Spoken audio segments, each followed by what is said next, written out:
Well, here on Midday, West Virginia is receiving more than $800,000 to install monitoring equipment on the 31st Street Bridge. This is the East Huntington Bridge, and anyone in this area knows that connects the Proctorville area over to Huntington. So joining us this midday here in the studio to talk all about this is Shaz Umer with the U.S. Department of Transportation out of Washington, D.C. So Shaz, we really appreciate you being here. Martina, thank you so much. It is a pleasure to be out here today. Yeah, so this was a big announcement today. Let's start by talking about the SMART grant goal and the program, a little bit about it. Martina, absolutely. We're excited to be here today. But before I get to your question, at the U.S. Department of Transportation, I just want to make sure a few things crystal clear.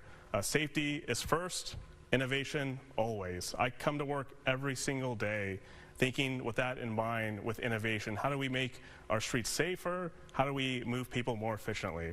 So that's why we're here today with this SMART grants grant that we were able to get out to West Virginia.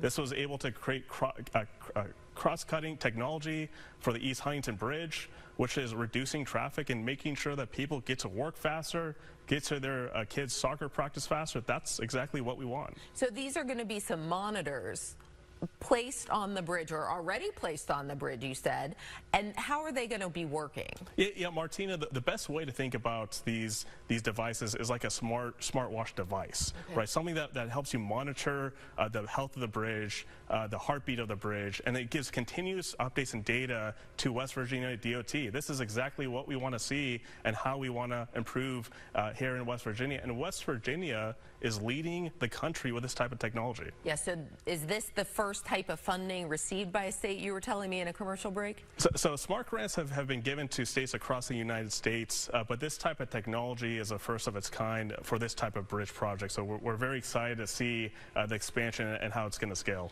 So explain to everyone at home watching, what are these monitors actually looking for? What kinds is it an issue on the bridge, the safety issue, a structural issue? Yeah, Martina, that's a great question. And when we look at this type of cross-cutting technology, one great example is back on December 16th, there was a 3.3 magnitude earthquake right here in East Huntington. Well, this system was able to detect that type of a change, and it was able to alert DOT employees. Well, there wasn't need to be a quick response, right? So we were able to see from the technology there that it allowed us to be more efficient with how we're able to scale this type of technology.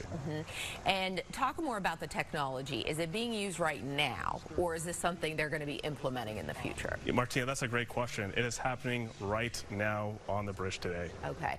And we know here in this area, that bridge, if there's a crash, if there's any kind of inspections going on and it is shut down, it causes major traffic delays. And I know you mentioned that people over in Ohio kind of rely on that bridge to come over to West Virginia and vice versa. Talk a little bit about how that's going to help all of that. Martina, there are 14,000 cars that go across the bridge every single day, and this type of technology, it's making sure that when something does happen, it allows for a quicker response time. It allows that bridge to remain open or to remain open longer, and that's exactly the type of technology, why it's so important for this bridge and why it's so important for us to scale. Okay, and one other question, Shaz, I know you're here from D.C., and we don't usually get to talk to U.S. DOT. We're always talking to the West Virginia DOT. Brent Walker's here in studio. We see him here on WSAZ so many times. Talk a little bit about how the U.S. Department of Transportation really, I know you mentioned at the beginning, safety is such a priority, and I know a lot of people have always had concerns about this East Huntington 31st Street Bridge, about the safety aspect.